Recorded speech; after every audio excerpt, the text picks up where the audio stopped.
ഖമനയുടെ photo ഉണ്ടോ ഒരു cigarette കത്തിക്കാൻ എന്ന് പെൺകുട്ടികൾ ചോദിക്കുമ്പോൾ, മുസ്ലിം വനിതകൾ ഹിജാബുകൾ കൂട്ടിയിട്ട് കത്തിക്കുമ്പോൾ, നിരവധി സ്ത്രീ പുരുഷന്മാരുടെ കഴുത്ത് ഞെരിച്ച തൂക്കുമരങ്ങൾ ടെഹ്റാനിൽ വീണ്ടും ഉയരുമ്പോൾ, മുമ്പെങ്ങുമില്ലാത്ത വിധം ഇറാന്റെ തെരുവുകൾ പ്രക്ഷോഭകാരികളാൽ നിറയുമ്പോൾ, സാമ്പത്തിക സമരം സ്വാതന്ത്ര്യ സമരമായി മാറി.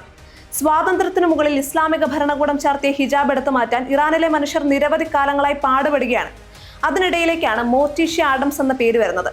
അവരാണ് പരമോന്നത നേതാവ് ആയത്തുള്ള ഖമനയുടെ ചിത്രം കത്തിച്ച് സിഗരറ്റിന് തീ കൊളുത്തിയത്. എന്നിട്ടും അവൾ എന്തുകൊണ്ട് തൂക്കിലേറ്റപ്പെട്ടില്ല എന്ന് ലോകം ചോദിക്കുന്നതിനിടയിലാണ് മോർട്ടീഷ്യ ഇറാൻ യുവതിയാണെങ്കിലും കാനഡയിൽ നിന്നാണ് ചിത്രം പോസ്റ്റ് ചെയ്തത് എന്ന വാർത്ത പുറത്തു വരുന്നത്. പക്ഷേ ഈ പ്രക്ഷോഭത്തിന്റെ മുഖചിത്രമായി അത് മാറി. ഹിജാബും പർദ്ദയും ഉൾപ്പെടെ മൗലികവാദം കെട്ടിയേൽപ്പിച്ച സ്ത്രീവിരുദ്ധ മതപ്രതീകങ്ങളെ സ്വത്വവും സ്വാതന്ത്ര്യവുമായി ഏറ്റെടുത്ത വിധേയരുടെ മുന്നിലാണ് മോർട്ടീഷ്യ കത്തിപ്പടരുന്നത്. 25-കാരിയ യുവതി 2019 പ്രക്ഷോഭത്തിലും ഇറാനിൽ അറസ്റ്റിലായിരുന്നു. ഇപ്പോൾ താൻ അവിടെ ഇല്ലാത്തതിന് പ്രക്ഷോഭകാരികളോട് മാപ്പ് ചോദിക്കുന്നുവെന്നാണ് മോർട്ടീഷ്യ സമൂഹ മാധ്യമങ്ങളിലൂടെ കുറിച്ചത്. മറ്റൊരാളുടെ പേര് കൂടി പറയാതെ വയ്യ, ഇർഫാൻ സോൾട്ടാനി.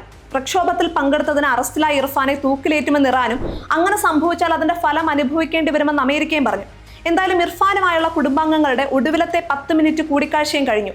മതരാഷ്ട്രമായതുകൊണ്ട് ഇർഫാന് വിചാരണയോ നീതിയോ ലഭിക്കാനിടയില്ല. ഇന്റർനെറ്റ് നിരോധനമുള്ളതുകൊണ്ട് കൃത്യമായ വിവരങ്ങളൊന്നും ഇറാനിൽ നിന്ന് പുറത്തു വരുന്നുമില്ല.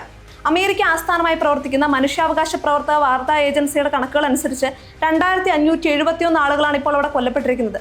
യഥാർത്ഥ കണക്കുകൾ മറ്റൊന്നായിരിക്കാം. എന്തായാലും അമേരിക്കൻ അധിനിവേശത്തെ എതിർക്കുന്നവരുടെ തൊണ്ടയിൽ കുടുങ്ങിയ മുള്ളാണ് ഇറാൻ. ട്രംപിനെ എതിർക്കാനോ ഖമനയെ അനുകൂലിക്കാനോ പറ്റാത്ത അവസ്ഥ. അമേരിക്കയുടെ പിന്തുണ സ്വാതന്ത്ര്യവാദികൾക്ക് പ്രചോദനമായിട്ടുണ്ടാകാം. പക്ഷെ നിരവധി പേർ തൂക്കിലേറ്റപ്പെട്ടിട്ടും പുതിയ യുവാക്കൾ മരണഭീതി ഇല്ലാതെ തെരുവിലേക്ക് ഇറങ്ങുന്നത് നിസ്സാരമായി കാണാൻ കഴിയില്ല.